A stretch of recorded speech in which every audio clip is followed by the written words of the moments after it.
All right, so today I want to introduce you to something I'm now calling Z game. It's something that I put together that's really the excuse me blueprint to real estate success, specifically for new investors looking to get started, low risk, don't have a lot of time.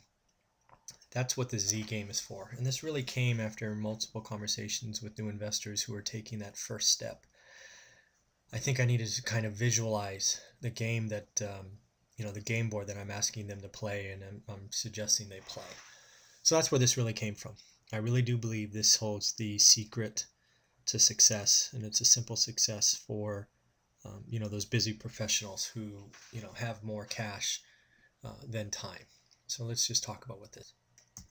So first, we're going to sort of talk about what the Z game is, and sort of outline what it is and why I did it. We're going to talk about the rules of the game, as well as the goals of the game. We're going to actually take a look at the game board that I put together and really talk about each stage or step or process of the game board. And then I'm going to close with some hints on how to win your own Z game. And if it's not clear, I use the word Z as a nickname. It's something that I've used. I always sign my emails that way, so hence Z game is kind of a play on my last name. Anyways, so Z game is intended again for busy professionals, right? If you if you have a busy job, 60 hours a week, demanding home life, all of that, this game's for you, right? If that's not you, and you're full time in real estate, or you do something else, then this game's you can play the game, but this game is intended for busy professionals, right? You have to create a focus if you're going to create a game. So mine is busy professionals, not a lot of time, but they do have cash or cash equivalents. It's also a game that's played at the speed of the individual or maybe the family. It's not a game that you play against others, right? It's not like there's 5 or 6 game pieces on the board and there's only one winner. That's not what this game is. This game is played by the individual. It's played by their own speed. And whenever you finish, good for you, right? You don't... There's not a time limit. There's not penalties. There's none of this stuff. If you want to play this game, you play it by yourself. I'll walk you through the game board. We'll go from there. I do believe that the fastest way that I'd like to see somebody play this game is right around a year. And you'll see when I go through the game board why I say that. I actually think if the goal was 2 years, that would be outstanding.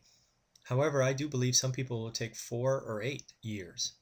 And that's okay. Again, remember, this is played at your speed, at your level. And shoot, if it takes you 8 years and you finish this game, you're going to be a winner.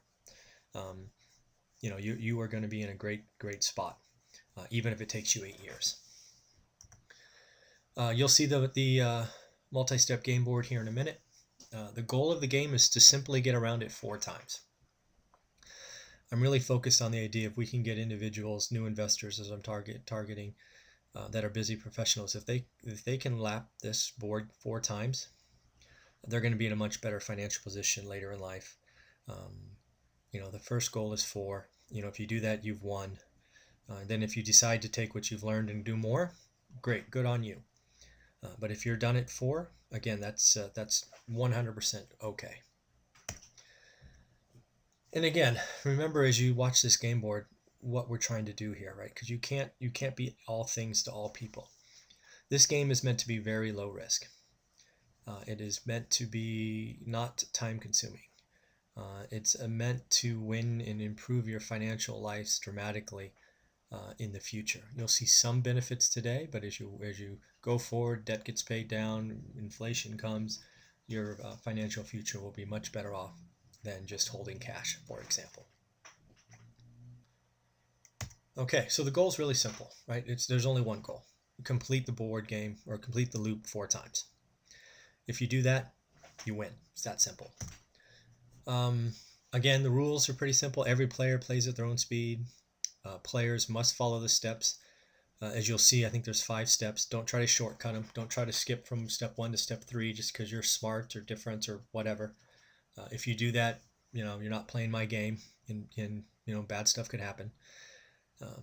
It's important to say if you're following the rules, which is again going through each step, there's no penalties, right? There's no cards that force you to go backwards. There's, none of these things. Again, the game's about low risk, being very conservative, low time commitment, and it's not about some maximum Excel calculation or, cash on cash or yield or whatever that often, frankly, lies to new investors, right? We've all built the spreadsheets and done this or that and found a property that needs work, and we beat it to death, and it somehow magically pops out a double-digit return. That's, first off, that's a lie in most cases, and that's not what this game is, right? We're going to be very conservative, and you're going to get a positive yield. As you all know, I'm big on no alligators, but it's not going to be the some lie. It's going to be very dependable. And then again, all payments, right? Because again, I'm being very conservative. You're going to be putting more down than banks and others might suggest, right? They may be talking about maximize leverage and do all these other things. No, that's not what I'm trying to do with investors just trying to get to 4, right? Very conservative, low risk. So what that means to me is your mortgage payment is half or less of rent.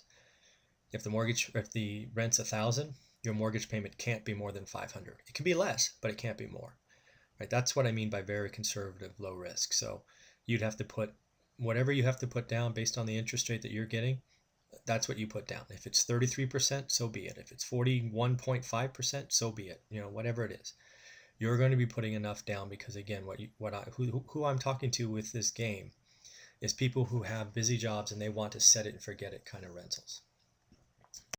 All right, so let's look at the board game. Again, there's kind of 5 steps.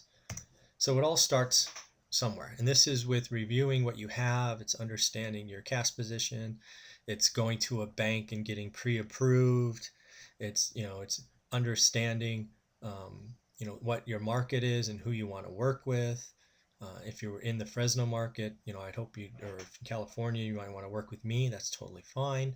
If you're in Texas or Detroit or Cleveland, find that team you want to work with. So the starting point is really reviewing your cash position. It's making sure you can get a loan. Getting pre-approved is ideal, right? Get that done first. It doesn't really take that much time. But you just need to self-assess where you are and get ready for your first loop. And then if this is your second, it's the same position, right? So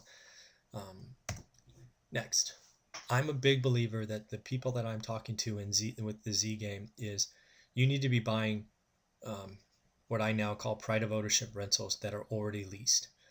You want to remove as much risk as you can, right? I believe you do not want to buy an empty home because what happens? Well, stuff could happen. Maybe you're promised one rent and you find out later you can't rent because that street's, bad for some reason. The neighbor's bad, whatever it is. I'm suggesting you buy pride of ownership rentals that are fully remodeled and already leased. That's a big deal. Right, some of the people that are flipping properties today, actually most of the people flipping properties today, they're trying to flip for owner occupants and FHA buyers and 3% down crowd. I could do that too, but that's not what I want to do. I want to create pride of ownership rentals that get maximum rent that are already leased when I sell them. So what this picture is meant to represent is you're buying pride of ownership rentals, hence the checkbox and excellent. But most importantly, it's fully leased, signed for a year, good credit check, all that stuff that you would expect. You're about low risk, right? So you've already done step 1 and 2, right? So you've been pre-approved, you understand, you know what you're getting at, you found a house, maybe you bought something from me, right? The inventory I have going on all the time, but you make a purchase, right? You buy that first house or that first duplex or whatever it is. Right, you make it happen, you close, and you're already receiving cash flow, so you don't have any downtime. Next, I want you to wait. The hourglass is meant to symbolize wait. Just because you have a lot of cash or you could buy multiple at a time, you don't win the Z game by doing that. That's one of the shortcuts I'm talking about. Maybe you can do that in your 3rd or 4th lap, but after your first lap, you're in your first lap here. I want you to sit back. I want you to wait at least 60 days. I would actually prefer 90 days, just so you can get used to what this rental is, right? Hopefully what happens is nothing, right? You get a rent check, you pay, property management fee. If you have a duplex or something else, maybe you pay water and garbage, but it just moves on. You make your mortgage payment, you get your rent proceeds, and lo and behold, you have positive cash flow, right? I want you to go through that at least 2 months before you do anything, right? I don't want you to rapid fire and blow all your cash in a 3-day weekend or something silly like that, right? Then I want you to go in and ask yourself hard questions, right? Go back and review what you're doing. After 90 days, you should probably have a good feel of being a landlord is for you. Some people it's not. It's too stressful, or they're afraid of this or that, or whatever happens. They're some people I talk to think they're going to be great landlords, and then they find out that it's too stressful, right? And that's okay. Better to know that owning one than to rush out of the gate and buy 6 and then be in trouble, right? This is also why I typically recommend a lot of newbies buy rental homes first, because the homes are easiest to sell, right? It's the biggest market. You can sell to investors and owner occupants. Right? If you buy multifamily and you're going to be okay, being a landlord for a long time, that's great, right? If you want to start bigger, that's great. But a lot of people aren't sure. So when I get a sense that they're not sure, I suggest buying a home, because it's just the least downside, right? If I can help protect their downside, the upside will take care of itself. So you're going to go back after this time period, make sure you want to get started, all right, or make sure it is what you thought it was.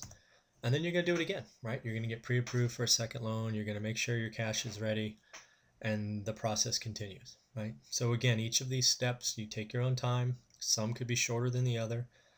I do recommend waiting after each purchase. So after your second, maybe you wait 30 days or 45 days. After your third, maybe you're waiting 30 days, all of that. Always going back and reassessing and making sure this thing turns out as expected. But that's it. That's the game, right? It's just 4 simple loops. You're going to go through each step each time. And at the end of 4 loops, I want to congratulate you, because you've won your own Z game. And really what you have at the end of that is 4 cash flow houses or properties, very low risk, clearly have positive cash flow, because again, we're being conservative. And then again, if you stop at 4, you fast forward 10 or 15 years, the house is paid down a lot, you've had appreciation, you probably had rental increases, and you're going to see that these assets are doing better and better for you going forward. So also, given that interest rates are cheap, might as well lock in cheap 30-year money, or 15 if you, again, want to do that. But remember, you've got to make the payment 50% or less, so you're going to put more down if you choose 15 years. So, hopefully this makes sense. And I'm a big believer in this, what now I call the Z game, or the game board, because if we can help walk, people through this loop 4 times, I know they'll be in really good financial position. So hints. Again, remember, it's not a race. You're not competing against 5 or 6 other pieces on the board. This is your race. Go at your speed. If it takes you 1 year or 8 years, you get done, you're a winner, and you should feel equally happy, because again, it's your speed and your race. If you decide that 4 is not enough for you and you want to keep playing the game after 4, congratulations, set a new goal. Maybe it's 10. But that's not what this game is about. This game is about getting as many people as we can to get 4 Pride of Ownership rentals. And I'm going to feel really good about helping people get to 4. And if a few of you want to go past 4, God bless, move on. Have fun, keep going. You're experienced now. Keep doing that thing. Again, you can keep playing longer, but I'm trying to be really clear. 4 laps of this game, and you can call yourself a winner of Z game. I really do believe you should, if you're unsure of how fast to go, if you want to give yourself a little goal and see if you can get there, 2 years is great. 1 lap every 6 months, wonderful. I would think the fastest I'd want you to go is 1 every 90 days, which would be a 1-year completion. I wouldn't really want anybody to go faster than that, because I don't think you do yourself enough service waiting, right? That kind of pause step after your purchase. I do think you need to figure it out, make sure it's right for you. And then again, what I'm trying to do is I'm 100% focused now on creating assets that fit the Z game. Right? I want to create Pride of Ownership assets. I want to stick tenants in there that are paying market. I don't want any of these silly, I'm going to rent it below market and then ask you to raise rent, and then they leave and then they bust up the place. That's some of the stuff I bought in the beginning, and it was way too costly. So that's not what I'm going to let happen. So if you're a busy professional, you're going to get a very dependable return. You're going to put more down. You're going to be very conservative when you're playing the game with me. But I'll create the assets for you and make sure that you have what you want when you need it. So that's what I'm focused on. So in the end, hope the Z game makes sense. I'd love to get your feedback on it. Maybe you think I'm missing a step. Love to hear from you, so leave a comment below. If you like the Z game, do me a favor, hit the like button. It really does help. And also, let's try to send this video, this Z game out to as many people as we can. So if each of you can send this link out to 5 or 6 people, or maybe your entire social network on Facebook and LinkedIn and others, that would be great. And as always, you want to reach out directly, go ahead and hit me up on my email at mzuber@onerental@a-time. Have a great day.